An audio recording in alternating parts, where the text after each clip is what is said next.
আজকে নিয়ে আসলাম টমেটো চাটনি, ঝাল, ঝাল টমেটো চাটনি। তো এই ঝাল, ঝাল টমেটো চাটনি আজকে আমি কিভাবে রান্না করব সম্পূর্ণ ভিডিওটা আজকে আপনাদের সাথে শেয়ার করব। তো দেখেন একদম ঝাল, ঝাল করে টমেটো চাটনি রান্না করছি। তো এই টমেটো চাটনি কিন্তু খুবই ভাল লাগে খেতে। তো দেখেন তার আগে আপনাদের একটু বাগানে নিয়ে ঘুরে আসি। তো দেখেন এখানে অনেক সুন্দর সিম গাছ।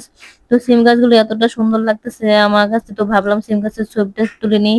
তো দেখেন সিম গাছ অনেক সুন্দর, সুন্দর গোলাপি কালার ফুল ফুটছে। তো অনেক সুন্দর লাগতেছে সিম গাছগুলো। তো আশেপাশে অনেকটা পানি, একদম গ্রাম, তো এটা গ্রামটা খুবই সুন্দর দেখতে। তো দেখেন সিম গাছের পাশে ওনারা লাগাইছিল লাউ গাছ। তো লাউ গাছটা অনেক সুন্দর। তো লাউ গাছে দেখেন কি সুন্দর সুন্দর লাউ ধরতেছে। তো একদম ছোট ছোট লাউ। তো এই লাউ গাছটা খুব ভালো লাগতেছে। তো আমি একটা লাউ পেড়ে নিলাম। তো তার লাউর সাথে নিয়েছি বাঁধাকপি। দেখেন এখানে কি সুন্দর বাঁধাকপি চাষ করা হয়। তো বাঁধাকপির পাশে ফুলকপিও চাষ করে।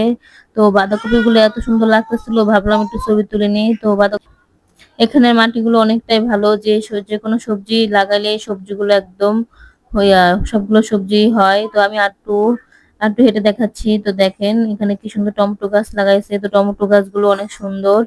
তো আজকে আমি কি রান্না করব, তো দেখেন আমি এখানে টমেটো নিয়েছি। তো টমেটো গুলো একটা পাত্রে নিলাম। নেওয়ার পরে এগুলোকে খুব ভালো করে ধুয়ে নিব। তো তার আগে দেখাচ্ছি একটু মাছ। তো মাছটা আজকে রান্না করব। তো টমেটো চাটনিটা আপনার দেখাচ্ছি কারণ এটা খেতে খুবই ভালো লাগে আমার।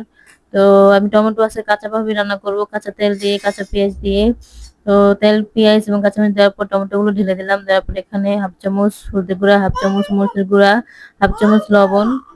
তো এভাবে ঝাল ঝাল টমেটো রান্না করে নিলাম। টমেটো রান্না করার পরে এখানে আমি চাপটি বানাবো। তো চাপটি বানানোর জন্য এখানে চালু করে একটু ভালোভাবে একটু গরম চুলায় গরম করে নিলাম। তো নিয়ে এটাকে একটু ঘন করে নিলাম। তো ঘন করে নেওয়ার পর চাপটির সাথে একটু কুসুম গরম পানি দিতে হবে। তো কুসুম গরম পানি দেওয়ার জন্য আমি এখানে পানি দিয়ে দিলাম চুলায়। দেওয়ার পরে এখন আমি চালু করে দিয়ে দিচ্ছি।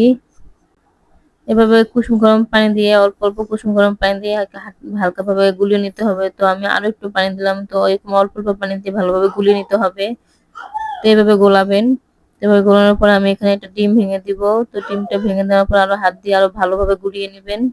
তো এতে কিন্তু খেতে খুবই ভালো লাগে চাপটিটা। তো এর সাথে আমি চিনি দিচ্ছি 2 কাপ, লবণ দিচ্ছি হাফ চামচ। তো দিয়ে আরো ভালোভাবে এটাকে আমি গুলিয়ে নিচ্ছি। তো গুলিয়ে নেওয়ার পর এটাকে খুব ভালোভাবে হাতে আলতো করে গুলিয়ে নিয়ে এখন আমি চুলায় কড়াই গরম করে দিয়ে এখন আমি আটার গোলাটা দিয়ে দিলাম। তো দেওয়ার পরে এখন এটাকে ভালো করে কড়াইয়ের সাহায্যে মেলে দিলাম। তো দেখেন একটু পরে চাপটিটা একদম হয়ে যাবে। তো এইভাবে চাপটি বানালে অনেকটা ভালো লাগে খেতে। তো সবাই দেখতে থাকেন কতটা সুন্দর লাগতেছে। তো আমার চাপটিটা হয়ে গেছে। তো এইভাবে চাপটি বানায়। তো আমার ভিডিওটা যদি আপনাদের ভালো লেগে থাকে তাহলে আমার চ্যানেলটি সাবস্ক্রাইব করবেন। সবাই ভালো থাকবেন, সুস্থ থাকবেন। আল্লাহ হাফেজ।